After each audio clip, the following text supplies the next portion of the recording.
नसीन, America की जानिब से ईरान का जो नेवल ब्लॉकेड है उसको बाकायदा अनाउंस कर दिया गया है। यानी इस वक्त जो है वो ईरान की जो नाकाबंदी है वो अमेरिका की जानिब से कर दी गई है। अब इस नेवल ब्लॉकेड का मतलब क्या है ट्रंप के नज़दीक? वैसे तो अगर नेवल ब्लॉकेड किसी कंट्री का कर लिया जाए तो ये एक्ट ऑफ वॉर जो है वो कहलाया जाता है, और इसका मतलब ये होता है कि उसकी तरफ जाने वाला जो तमाम सप्लाई है, चाहे वो ऑयल है, चाहे वो गैस है, चाहे वो बाकी जो भी एक मुल्क के लिए सप्लाई जा रही होती है, वो सारे का सारा ब्लॉक कर लिया जाता है। जैसे इस वक्त अमेरिका की जानिब से क्यूबा का जो नेवल ब्लॉकेड है वो जारी है, और वहां पर आपको बताया कि बिजली जा चुकी है और फ्यूल जो है वो बिल्कुल खत्म हो चुका है, क्योंकि पिछले काफी महीनों से ये ब्लॉकेड है।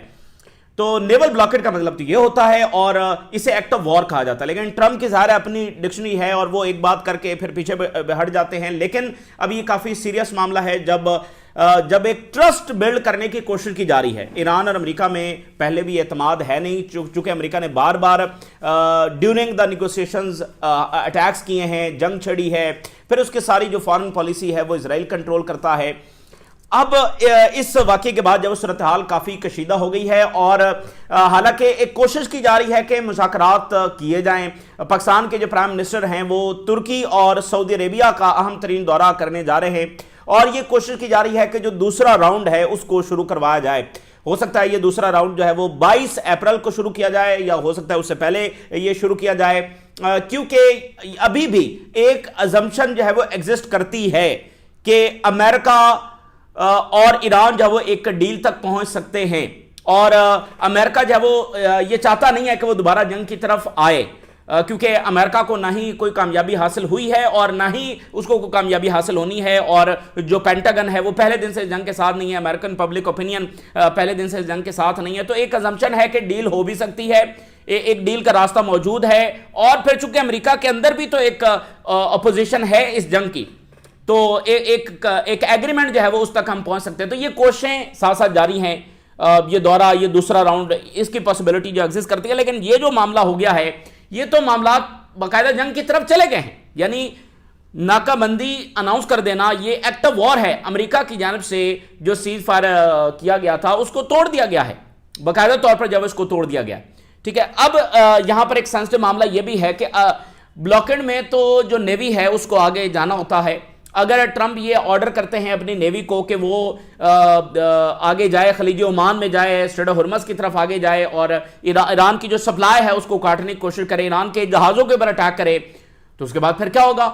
उसके बाद ज़ाहिर है कि ईरान जो है वो आगे से रिस्पॉन्ड करेगा।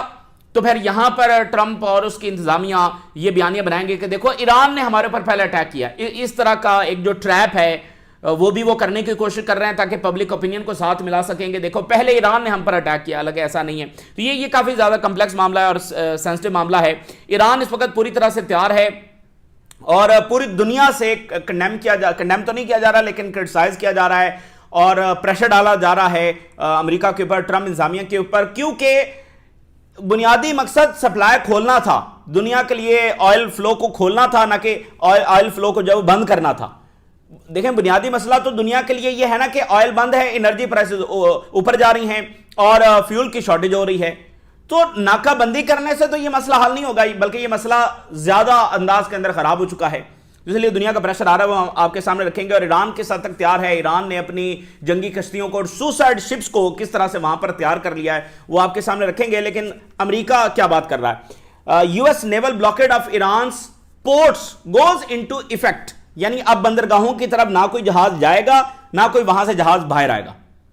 यह नेवल ब्लॉकेड है जो अमेरिका ने अनाउंस किया। अब वो इसको कितना इंप्लीमेंट करवा पाते हैं, और कल को ट्रंप फिर जाए अपनी बात से और कहे कि नहीं मेरा मतलब तो यह था, और हमारी बड़ी प्रोडक्टिव गुफ्तगू हो गई है, और मैंने फिलहाल इस नेवल ब्लॉकेड को जो है वो एक्सटेंड कर दिया है, पॉज कर दिया है। तो यह भी चीज हो सकती है। लेकिन जिस डायरेक्शन में हम इस वक्त बढ़ रहे हैं और बढ़ चुके हैं, ये एक बाकायदा जंग शुरू हो गई है। So US secretary of war ने कहा कि ईरान ने हमारी कंडीशंस रिजेक्ट कर दी हैं फॉर एग्रीमेंट, तो और क्या करे, वही पुरानी डिमांड्स। यानी अभी भी अमेरिकन इंतजामिया वहीं पर खड़ी है, और ईरान जो है वो अपनी कैपेबिलिटीज को रीबिल्ड नहीं कर सकता, और ट्रंप जो है वो इनको पैरालाइज कर देगा।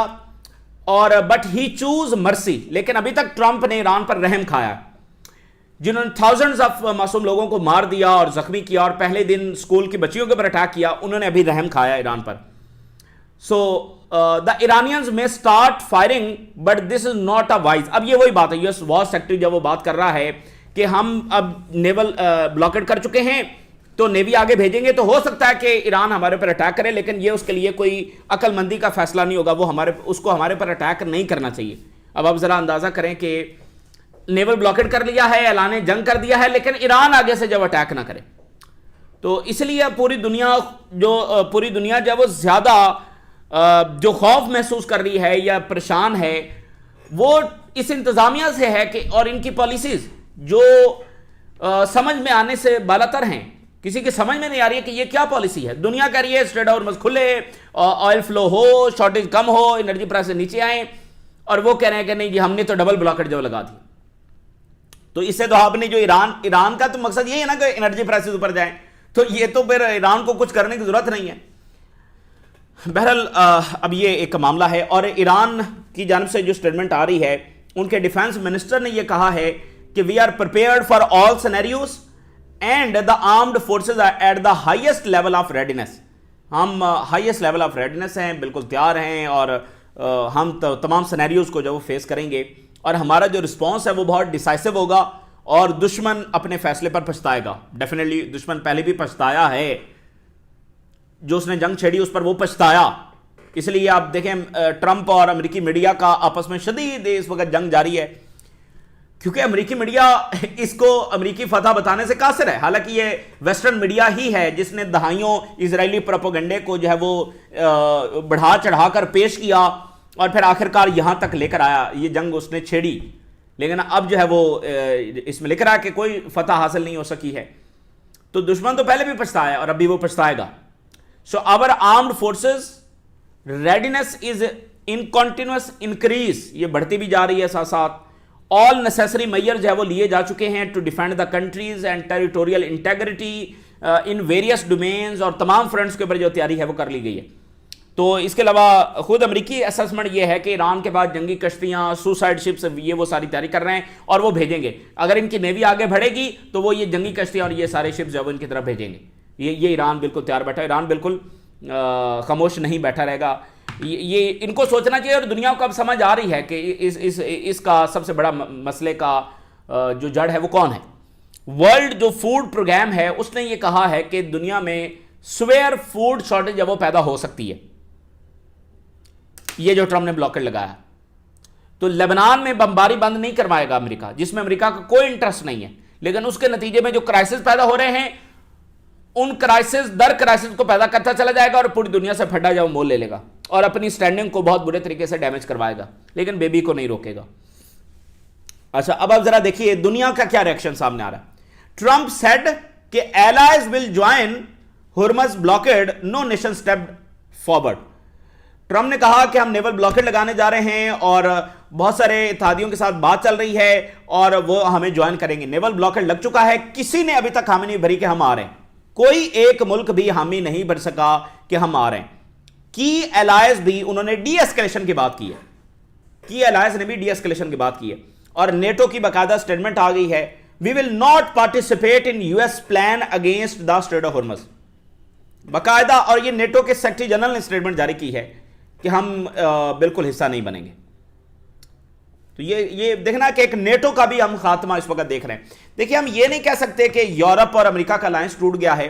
डेफिनेटली जिस डायरेक्शन में मामला जा रहे हैं ये टूट भी सकता है। एक चीज तो हो चुकी है कि यूरोप दोबारा ट्रस्ट अमेरिका पर नहीं करने वाला है। वो अपनी मिलिट्री, अपनी स्ट्रेंथ और ये इंडिपेंडेंस और वो ये सारा करेंगे। वो वाला अलायंस तो पहले नहीं रहेगा। लेकिन हम ये नहीं कह सकते कि यूरोप और अमेरिका का कोई बाकायदा झगड़ा हो गया, फड्डा हो गया है।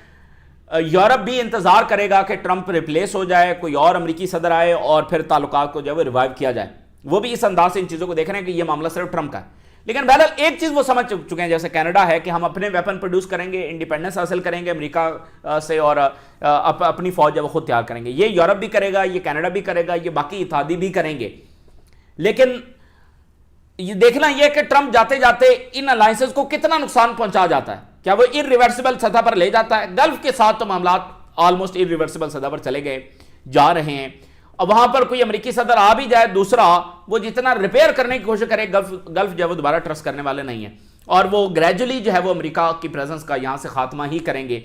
लेकिन यूरोप ज़ाहिर है उनका मामला डिफरेंट है, सो वो एक रिपेयर कर सकते हैं, लेकिन वो अलायंस कभी बाकी नहीं रहेगा। तो ये बहुत बड़ा आउटकम है इस जंग का, ईरान वॉर का, कि ये डिवीजन और ज्यादा बढ़ी है। और अभी ग्रीनलैंड का फड्डा दरमियान में रहता है। अब देखिए एक्स यूके एम्बेसडर वो ये कह रहे हैं कि Iran entirely within its rights to respond to US blockade. ये ईरान जो है ये इसका पूरा राइट है कि वो रिस्पॉन्ड करे इस ब्लॉकेड को। देखिए ना, दुनिया बात कर रही है कि ये ईरान के ऊपर जंग मुसल्लत की गई और ईरान इसको रिस्पॉन्ड कर सकता है। British ambassador to Iran want that Tehran has the right to respond to Donald Trump blockade slammed as a potential act of war. वो कह रहे हैं ये बाकायदा एक्ट ऑफ वॉर है और ईरान जब इसको रिस्पॉन्ड कर सकता है। So US president popular base was idiotically supportive of the war despite the misery। इस जंग को सपोर्ट करना जो वो एक फुलिशनेस है, और ये जंग वर्ल्ड इकोनॉमी के लिए क्या तबाही लेकर आ रही है, रीजन के लिए क्या तबाही लेकर आ रही है, ऐसी जंगों को सपोर्ट करना एक फुलिशनेस है। पूरी दुनिया का इसमें जो नुकसान हो रहा है और एक लाहासिल और गैर ज़रूरी जंग है, अननेसेसरी वॉर है। ठीक है, ईरान से अमेरिका को कोई दूर दूर तक खतरा नहीं है किसी भी तनाजुर के अंदर। So Trump blockade on Iran would amount to an act of war. Iran would be entirely within its rights to retaliate. तो ये ईरान किसी वक्त रिस्पॉन्ड कर सकता है। बाद में अमेरिकी इंतजामिया जो भी शोर मचाती रहे, इन्होंने हमला कर दिया, फला कर दिया, दुनिया को पता है कि क्या हो रहा है। सो सिचुएशन गेटिंग वर्स और बाय और, घंटा ब घंटा जो सूरत हाल है वो खराब से खराबतर, बद से बदतर होती चली जा रही है। And at the same time in parallel diplomatic efforts, जंग को रोकने की, एग्रीमेंट की, वो सारी जारी हैं। लेकिन जब तक इजराइल को लगाम नहीं डाली जाएगी कुछ भी नहीं होगा। तो घंटा ब घंटा सूरत हाल खराब होती चली जा रही। अब दो और बड़ी डेवलपमेंट हैं। जो आसियान के कंट्रीज हैं, साउथ ईस्ट एशिया के, मलेशिया, इंडोनेशिया, वियतनाम, ये जो सारा रीजन है, फिलिपाइन, सो इनकी बाकायदा मीटिंग हुई है और इन्होंने क्रिटिसाइज किया है इस ब्लॉकेड को। और साथ ही स्पेन की स्टेटमेंट आई है, Spain and ASEAN backlash grows over US Hormuz plan amid rising risks. तो उन्होंने कहा है कि ये जो स्पेन के डिफेंस मिनिस्टर ने कहा कि स्ट्रेट ऑफ हॉर्मज का ब्लॉकेड करना मेक नो सेंस। भाई इसका मतलब क्या है? दुनिया कह रही है ब्लॉकेड खोलो, रास्ता खुलना चाहिए, वो एक बंद रास्ते के ऊपर फिर बंदिश लगा रहे हैं। वहां से पहले भी कोई जहाज तो आ जा रहा नहीं है, तो एक बंद रास्ते पर और बंदिश लगा रहे हैं। सो मेक नो सेंस कि ये किस लिए जब किया जा रहा है। तो इससे जो एक क्राइसिस है दुनिया की तरफ और ज्यादा बढ़ रहा है। Netanyahu want to impose rules on international community which is illogical. ये देखिए, सारी दुनिया इस जंग को देख रही है कि ये नेतन्याहू की जंग है, ठीक है ना, ये नेतन्याहू की जंग है। सो नेतन्याहू अपने रूल्स है वो इंटरनेशनल कम्युनिटी पर लगाना चाहता है। पूरी दुनिया के लिए ये शख्स जो वो खतरा बन चुका है। फिर भी वेस्टर्न मुनाफकत आप देखिए इस शख्स को प्रोटेक्ट करके जो वो बैठे हुए हैं। तो ठीक है, बैठे रहें, संभालें इसको। तो अब इन्हीं की इकॉनमीज डैमेज होंगी। ईरान तो पहले भी सारा एक लड़ा है और एक बार फिर लड़ेगा और कई साल जंग भी लड़ सकता है। तो यूरोप संभाले अब इसको और इसका बोझ उठाए और अपने अपने मफादात को डिस्ट्रॉय करके, अपने लोगों के मुस्तकबिल को डिस्ट्रॉय करके, अगर वो इस शख्स को प्रोटेक्ट करना चाहते हैं so carry on. Philippine call for rapid crisis protocol. अब वहां पर आसियान के कंट्री जो है वो एक मैकेनिज्म बना रहे हैं कि कैसे क्राइसिस की सूरत हाल के अंदर जो है वो हम कम्युनिकेट कर सकते हैं, क्राइसिस का हल निकाल सकते हैं। तो हर मुल्क जो है वो, हर रीजन जो है अपने लिए देख रहा है कि एक बहुत बड़ा जो लॉस है, एक बहुत बड़ा क्राइसिस है और जाहिर है कि इन्फ्लेशन बढ़ेगी और फ्यूल शॉर्टेज होगी तो बहुत सारे मसाइल पैदा होंगे और फूड सिक्योरिटी है, 100 मामलात हैं। फिर दरमियान में अगर कोई जंग छिड़ गई, ये देखें ना कि सारे मामलात हर मुल्क के साथ सिक्योरिटी के हैं, कहीं जंग छिड़ गई तो फिर क्या करेंगे। अच्छा, दरमियान में रशिया की स्टेटमेंट सामने आई है। रशिया ने समझ लें कि अमेरिका को वार्न किया है। Russia urge de escalation US Iran ceasefire to extend to Lebanon. पूरी दुनिया के मुल्क ये बात कर रहे हैं, मशरिक से लेकर मगरिब तक। कोई ऐसा मुल्क नहीं है जिसने नेतन्याहू और ट्रंप की सपोर्ट की हो लेबनान पर बमबारी की, कोई ऐसा मुल्क नहीं है।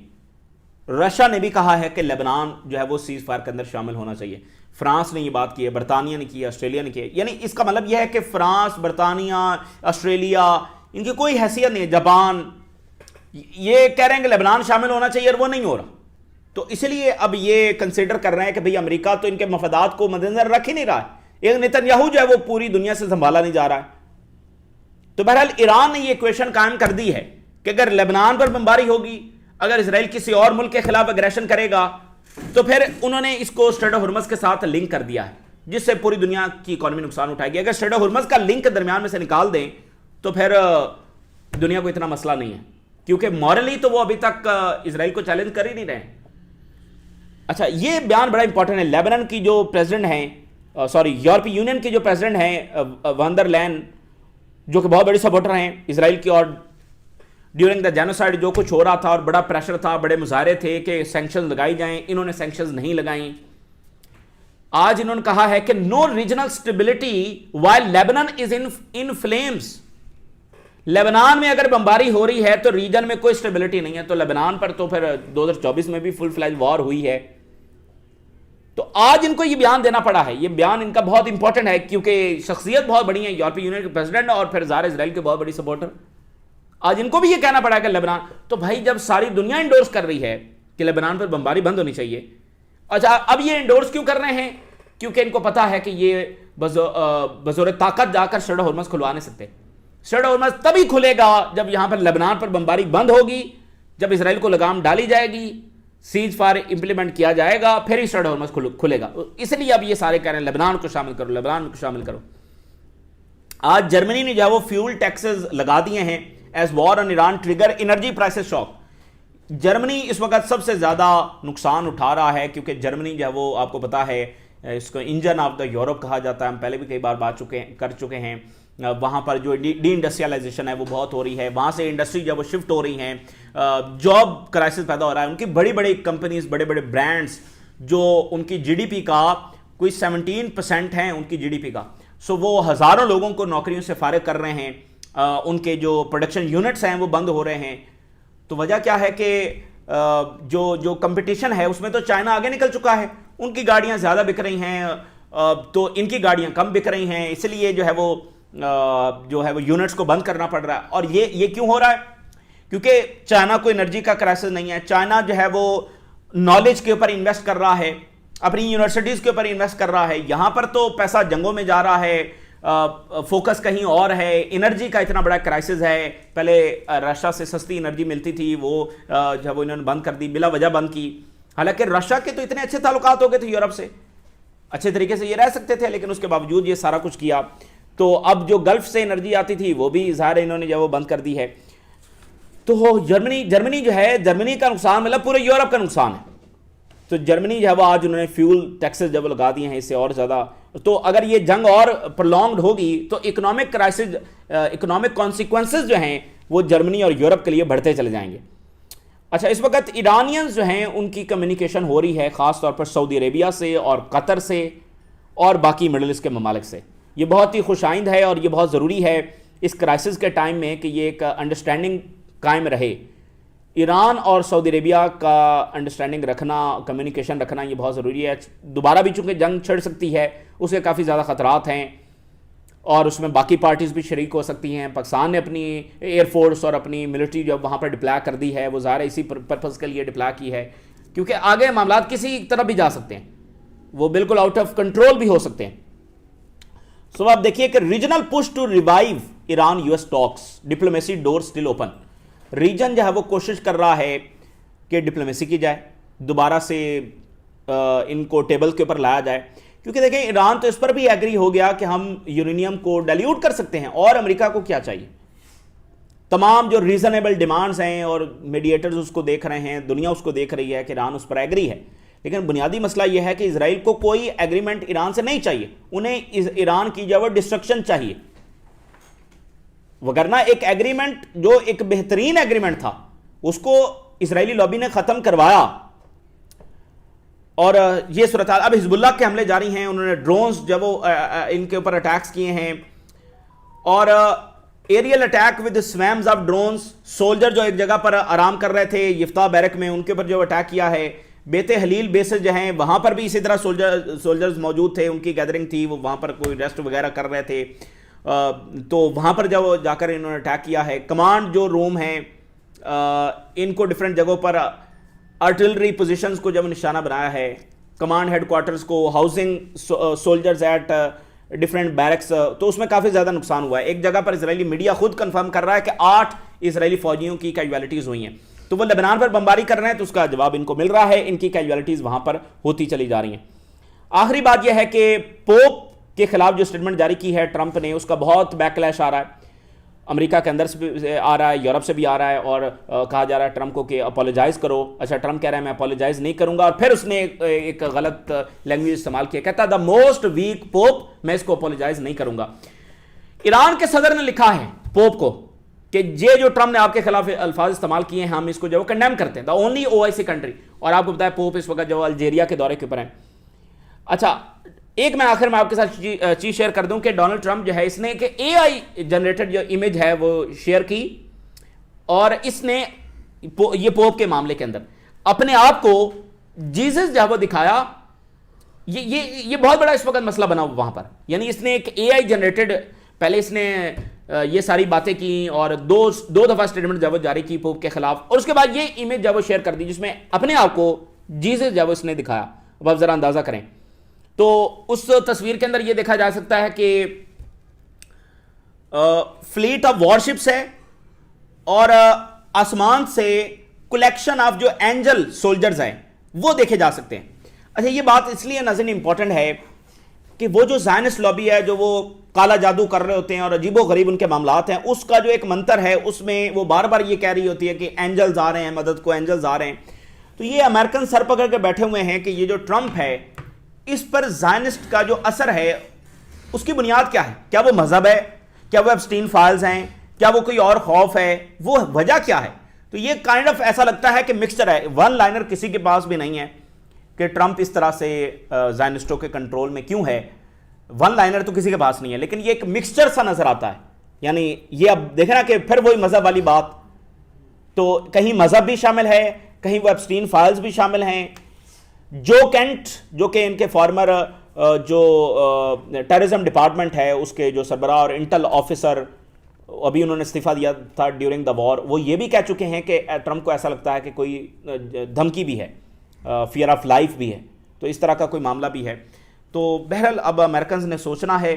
और Iranian president condemn insult of Pope Leo after Trump attack, और फिर पोप का जो ताज़ा तरीन जवाब आया है, उन्होंने कहा मुझे कोई डर नहीं है ट्रंप इंतजामिया से, मैं अपनी जो बात है वो कहना जो जारी रखूंगा।